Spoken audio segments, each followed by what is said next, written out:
আসসালামু আলাইকুম। আমি Nasrin Sultana lima, AFMC cadet, armed forces medical college থেকে। তোমাদের সবাই যারা মেডিকেল ভর্তিচ্ছু শিক্ষার্থী আছো তাদের জন্য একটা কোশ্চেন সবসময় থেকে যায়, সেটা হচ্ছে অনুশীলনী কি মাস্ট? আমার যদি এক কথায় উত্তর দিতে হয় তাহলে আমি বলবো ইয়াস, মাস্ট। বাট মেডিকেলের জন্য অনুশীলনী মুখস্থ করা লাগবে? নো, সোজা কথায় নো। কিন্তু এখানে কিছু টেকনিক্যাল উত্তর আছে, তা আমি পরবর্তীতে সুন্দরভাবে বিশ্লেষণ করে দেব। প্রথমে আমি একদম মেডিকেল ভর্তি পরীক্ষা যারা বসবে, এখানে ফার্স্ট টাইমার আছে, সেকেন্ড টাইমার আছে, প্রি মেডিকেল যারা শিক্ষার্থী আছে সবাই আছে। তবে আমি সবার জন্য প্রাথমিকভাবে আগে কিছু আলোচনা করব কিভাবে অনুশীলনী পড়তে হয়, যেহেতু আমাদের অনুশীলনী মাস্ট। যখন তুমি অনুশীলনী পড়াশোনা শুরু করবে তখন তুমি ভাববে তুমি প্র্যাকটিস করতেছো। তুমি যখন ভাববা যে এই অনুশীলনী থেকে আসবেই আসবে, তখন তোমার মনে হবে যে আমি মুখস্থ করি, কিন্তু এটা নো। এক কথায় যদি আমি বলি, তুমি ভাববে তুমি জাস্ট প্র্যাকটিস করতেছো। এখন প্র্যাকটিসটা কিভাবে করবে সেটা দেখাই। চলো, ফার্স্টে ধরো আমি এখানে ল্যাবরেটরি নিরাপদ ব্যবহার নিয়ে আসছি, বুঝার সুবিধাতে প্রথম চ্যাপ্টারটাই আমি নিয়ে আসছি কেমিস্ট্রির। একইভাবে এটা বায়োলজি, ফিজিক্স এবং সব ক্ষেত্রে প্রযোজ্য হবে। এই তিনটেই আছে, বা বি, সি, পি, এই তিনটার জন্য। ওকে, প্রথম প্রশ্ন দেখো, 2 নম্বর প্রশ্ন, যেহেতু প্রথম প্রশ্ন অন্য পেজে আছে তাই আমি এটা নিয়ে এসেছি বুঝার সুবিধার্থে। কেমিস্ট্রি ল্যাবে শ্বাস প্রশ্বাসের জন্য নিরাপদ থাকার জন্য কোনটি ব্যবহার করা হয়? নিরাপদ চশমা, অ্যাপ্রন, গ্লাভস, মাস্ক। শ্বাস প্রশ্বাসের জন্য যেহেতু বলছে অবশ্যই এটা মাস্ক হবে, এটা সবাই জানি আমরা। এখন অনেকে কি করে এভাবে করে মার্কস দাগায়। নো, এটা হবে না। তুমি যখন একটা চ্যাপ্টার পড়ে আসছো, তারপর অনুশীলনী সলভ করতেছো, তখন তুমি যখন অনুশীলনীর প্রশ্ন বা প্র্যাকটিস প্রশ্ন যাই সলভ করো না কেন, উত্তরটা এভাবে লিখে রাখবে, এভাবে লিখে রাখবে পাশে, বা এই পাশে লিখে রাখবে। যে পাশেই লিখে রাখো না কেন তোমার জন্য সুবিধা হবে, তবে এই পাশে লিখে রাখা সবচেয়ে উত্তম, কারণ এক সিরিয়ালে থাকে। এই পাশে কিন্তু এক সিরিয়াল থাকে না, একদম এ পাশে চলে আসে। তো তো মাঝে মাঝে এই যে এটার উত্তর এই পাশে দেখতে যায় সমস্যা হয়, তাই এ পাশে লিখে রাখবে। এতে তোমার সুবিধা হবে, যখন আরেকবার যদি তোমার টাইম থাকে তখন যদি না দেখে বলতে চাও, এটা সুবিধা হবে। ঠিক আছে, তারপর দেখো কেমিস্ট্রি ল্যাবে কখন নিরাপত্তা চশমা ব্যবহার করা অবশ্য? এটা তো সবাই পারে, রাসায়নিক পদার্থ উদ্যায়ী হলে। পারছি, এটাও পারছি, এটাও পারছি, নো প্রবলেম। এখন আসছে পলভঙ্গি ব্যালেন্সের জন্য কোনটি প্রযোজ্য নয়? আচ্ছা, এটা তো আপু বা ভাইয়া আমাদের পড়াইছে, কিন্তু আমার মনে পড়তেছে না আসলে কি। পয়েন্টার, রাইডার, টেয়ার, কি ছিল? আচ্ছা দেখি তো কি আছে। ও, উত্তর টেয়ার, তাই না? আচ্ছা এখানে লিখে রাখি গ, টেয়ার, সমস্যা নাই। কিন্তু এক্ষেত্রে তুমি কি করবা, এক্ষেত্রে তুমি একটা কালার দিবা, তোমার যে কালার হাইলাইটার থাকে, ধরো আমি ব্লু ধরছি, ব্লু কালারের এটা দিয়ে দিলাম। এটা মানে হচ্ছে, এই ব্লু কালারের মানে হচ্ছে যে এটা আমি পারি না, পারি না। ওকে, পারি নাই মানে আমি ভুলে গেছি বা পারি নাই, যেটা হবে সেটা। এখন ধরো তুমি এই প্রশ্নটা পড়তেছো 10 mgর জন্য, যারা পড়ছে সবাই জানে 0.0002 এটা হবে, মানে 3টা জিরো তারপর 2, এটা হবে মানে 4টা সংখ্যা থাকবে। এখন তুমি ধরো দাগাইতে যায়, মানে তুমি না দেখে বলতেছো, ভুলে তুমি এখানে ঘ লিখে ফেলছো বা ঘ ভাবছো মনে মনে। এখন পরে উত্তর মিলানোর সময় দেখলা উত্তর আসলে গ হবে। তার মানে কি, এটা তোমার দেখার মিস্টেক হয়েছে। এটা তুমি পারো, কিন্তু ভুল হয়ে গেছে।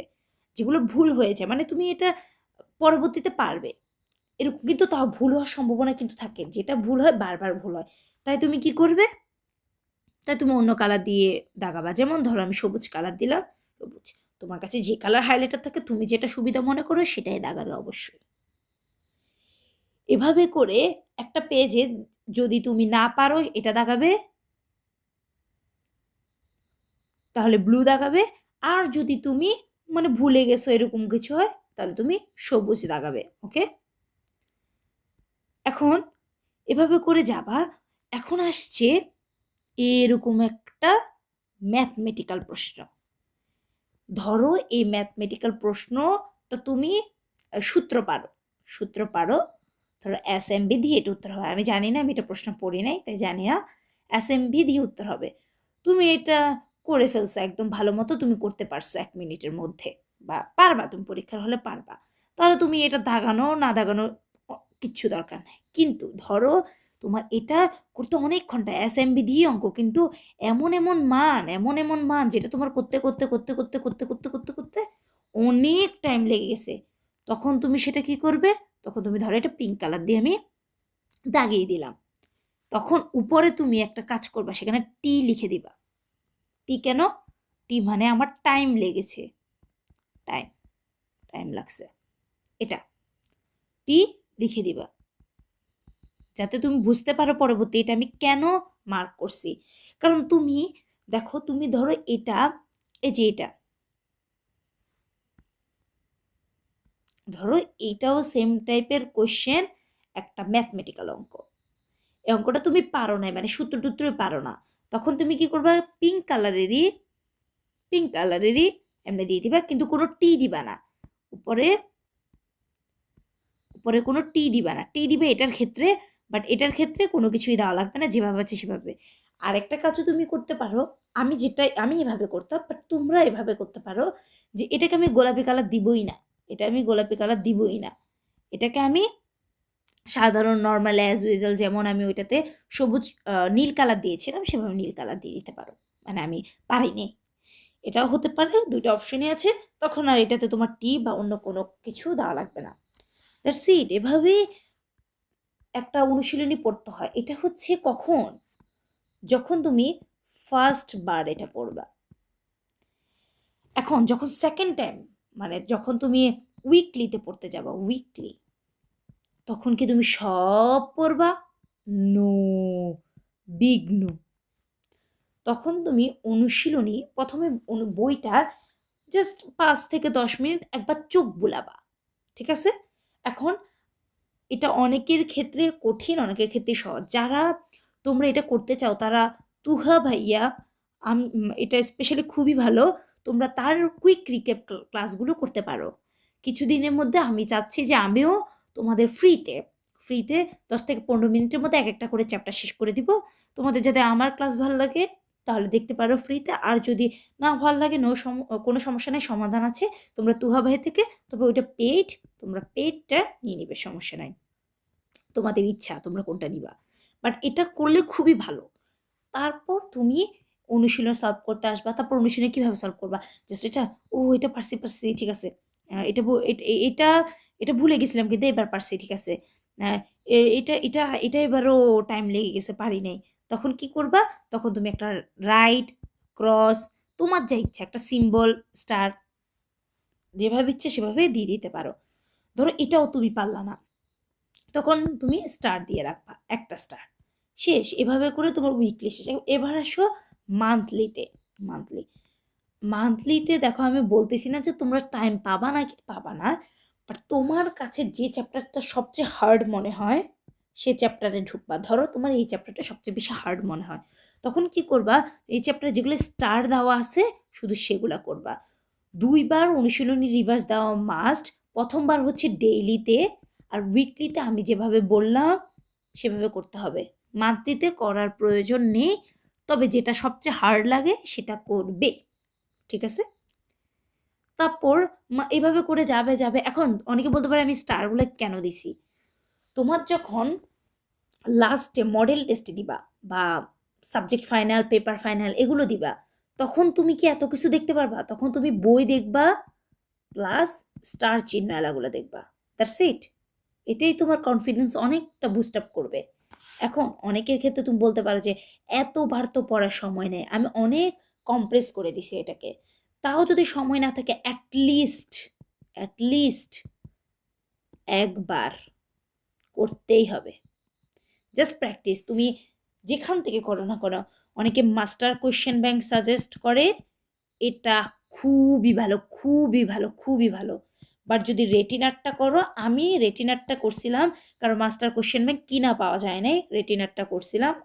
পরে রেটিনারটা করার কারণে আমি মানে এভাবে এই প্রসেসেই আগাইছিলাম, কিন্তু আমি রেটিনার যে বইটা ছিল ওইটা দিয়ে করছি।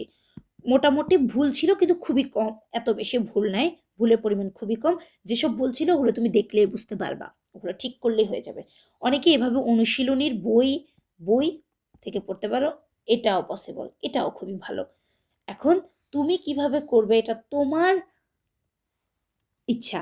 তবে আমি সাজেস্ট করব মাস্টার কোশ্চেন ব্যাংক, কারণ আমি এটা দেখেছি খুবই ভালো। মাস্টার কোশ্চেন ব্যাংক কেন বলছি, কারণ এখানে মেডিকেল কোশ্চেন আছে, ডেন্টাল আছে, অবশ্যই কোশ্চেন ব্যাংক আছে, এরকম অনুশীলনী আছে, সব অনুশীলনী, দেন কিছু প্র্যাকটিস প্রশ্ন আছে। এটা অপশনাল, বাট এই পর্যন্ত তোমাকে মাস্ট করতেই হবে, এবার তুমি যেভাবেই করো না কেন। ঠিক আছে, এখন আসি যারা প্রি মেডিকেল বা এইচএসসি স্টুডেন্ট, তাদের ক্ষেত্রে আমি বলবো তোমরা চাইলে এই নিয়মগুলো ফলো করতে পারো। তবে তবে তোমরা যদি এই নিয়ম ফলো করতে না চাও সমস্যা নাই, তোমরা জাস্ট পড়বা। তোমরা তোমাদের এইচএসসির যে টেস্ট পেপার বা গাইড আছে, সেখানে যে এমসিকিউ গুলো আছে ওগুলো সলভ করার পরিবর্তে আমি বলবো তোমরা এখান থেকে শুরু করে, মানে বইয়ের যা এমসিকিউ আছে সব সব একটাও মিস যাতে না চায় এভাবে করে পড়বা, ঠিক আছে? এটা আমার রিকোয়েস্ট। কারণ আমি কেমিস্ট্রি বা এগুলোর ক্ষেত্রে যেই সাবজেক্টগুলোর ক্ষেত্রে প্রথম দিকে পড়ছি, যেমন আমার কেমিস্ট্রি ফার্স্ট পেপারের দিকে আমি অনুশীলন মানে 4-5 বার সলভ করছি, যার কারণে পরের বার যখন আমি পড়তে গেছি আমি অনেক কিছু ভুলে গেছি, কিন্তু আমার সাবকনশিয়াস মাইন্ডে অটোমেটিক ওটা ছিল। বাট সেকেন্ড পেপারে যখন আমি পড়তে গেছি, সেকেন্ড পেপার আমার বেসিক খুব ভালো ছিল, কিন্তু আমি এগুলো প্র্যাকটিস না করার কারণে আমার কাছে সব নতুন লাগছিল, নিউ লাগছিল, যেটা অসুবিধা। তা আমি এটা প্রি মেডিকেল বা এইচএসসি স্টুডেন্টদের ক্ষেত্রে বলবো, যারা ফার্স্ট টাইমারদের আছো তাদেরকে আমি বলবো যে এই নিয়মই ফলো করো, আর কিচ্ছু করা লাগবে, নো এক্সট্রা কোনো প্যারা নিও না। তবে এটা মাথায় রেখো অনেক সময় আমাদের সব অনুশীলনী শেষ হবে না, এক্ষেত্রে আমরা কি করব, শুধুমাত্র কনফিডেন্স রাখো যে ওইখান থেকে আসবে না। যদি এটা বলা ঠিক না, বাট কনফিডেন্স ইজ দ্য কি। তুমি বা মনে করবে যে এটা আসবে না, এটা যদি পড়ার টাইম থাকো, তখন পড়ার যখন টাইম থাকবে তখন তুমি বলবে যে হ্যাঁ এটা আসবে, এখনই পড়তে হবে, এখনই পড়তে হবে, এখনই পড়তে হবে। কিন্তু যখন পড়ার টাইম নাই আর, তখন তুমি কি করবে, তখন বলবে যে এটা আসবে না, না না। এটা মাথায় রেখে পরীক্ষার হলে যাবা। সেকেন্ড টাইম হাতদের ক্ষেত্রে একটা বিশেষ পরামর্শ, এই নিয়ম তো ফলো করবা, এই নিয়মে 3 থেকে 4 বার যাবা। সবচেয়ে বড় কথা, যেসব প্রশ্নগুলো কঠিন, মনে থাকে না, এগুলো আলাদা মার্ক করবা, মার্ক, এগুলো মার্ক করে পুরো মুখস্থ। অনেকে বলে অনুশীলনী মুখস্থ করতে হয় না, অনুশীলন মুখস্থ করতে হয় না, কিন্তু অনুশীলনের এই কিছু পার্টটা মুখস্থ করতে হয়। অনেকে বলে ম্যাথ মুখস্থ করতে হয়, যারা ম্যাথ পারো না তারা মুখস্থ করো। আমাদের ক্ষেত্রে আমি ম্যাথ পারি, হাতে ক্যালকুলেশন পারি, তাদের ক্ষেত্রে ম্যাথ করতে বলো না। তুমি যখন দাগাবা তখন দেখবা যে এমনিই তোমার 10 থেকে 15 মিনিট হাতে আছে, ওই টাইমে ম্যাথ করে নিও, 3-4 মিনিট লাগবে, সমস্যা নাই। যারা অন্যান্যগুলো আগে দাগাইতে পারবা তাদের ক্ষেত্রে ম্যাথ নিয়ে প্যারা নেওয়ার টেনশন। এখন তুমি অন্যান্যগুলোও পারো না, ম্যাথও পারো না, সেক্ষেত্রে তুমি ম্যাথ মুখস্থ করবা মাস্ট। এটা হচ্ছে বিশেষ কিছু পরামর্শ। That's it. অনুশীলনী এ কতগুলো মিথ ছিল এগুলো ক্লিয়ার করলাম। আমি আশা করছি তোমরা এভাবে করলে তোমরাও পারবা। তবে এটা ভাবার কিছু নাই যে অনুশীলনী পড়তেই হবে, অনুশীলনী ছাড়া কিচ্ছু হবে না, সব অনুশীল থেকে 40 থেকে 50টা আসবে, নো, এটা ভাববা না। তুমি ভাববা যে অনুশীলনী আমি জাস্ট প্র্যাকটিস করতেছি। যখন তুমি প্র্যাকটিস করতেছো তখন মনে হবে যে ও প্র্যাকটিস তো করাই লাগবে, এখান থেকেই করি, এটা মনে হবে। কিন্তু যখন তুমি ভাবো অনুশীলনী করাই লাগবে, তখন তোমার কাছে মনে হবে যে উম, আল্লাহ এটা তো করি নাই, এটা তো করি নাই, এতগুলো কিভাবে শেষ করব, এত কিছু ভাবার দরকার নেই, জাস্ট প্র্যাকটিস, এটা করো। আর বই পড়তে থাকো, বইয়ের উপরে কিচ্ছু নাই। আচ্ছা, তোমরা কি চাও যে 10 থেকে 15 মিনিটের আমি লেকচার দিই প্রত্যেক পার চ্যাপ্টার,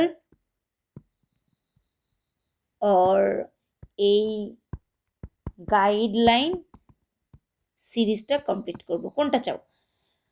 আমি গাইডলাইন সিরিজটা কন্টিনিউ করব মাস্ট, কারণ এটা খুবই ইম্পর্টেন্ট, খুবই ইম্পর্টেন্ট, খুবই ইম্পর্টেন্ট। কারণ আমি নিজে ভুগেছি এটা। যদিও আমি ভুগলেও আমি এখন অনেক ভাইয়ারা আছে, আপুরা আছে, তাদের থেকে দেখে আমি এগুলো কমপ্লিট করেছিলাম। মানে ২ থেকে ৩ টা ভাইয়াকে দেখে, আরও বেশি দেখে আমি কমপ্লিট করেছি। এমন না যে একদম প্রবলেম হয়ে গেছিল। তোমরাও পারলে দেখবা। কিন্তু এখানে সব বুঝানো আছে। এটা দেখলে সহজে বুঝবা, এই আরকি। আর ১০ থেকে ১৫ মিনিটের এগুলো এখনো YouTube এ নাই, তাই আমি করতে চাচ্ছি। যদি বলো করব। না হয় তোমরা যদি আমারটা ভালো লাগে তাহলে দেখো। না হয় তুহা ভাইয়ারটা দেখো। মেবি এড জেনি এখানে পাবা। তোমরা তার থেকে দেখো, সমস্যা নাই। আমি অথেন্টিকটাই বলি, এটা ভাল লাগবে, অনেক ভাল লাগবে। আর যাদের ক্ষেত্রে নিজে পারো তারা নিজে করো, নিজে করো। That's it. ওকে? আল্লাহ হাফেজ। আল্লাহ হাফেজ।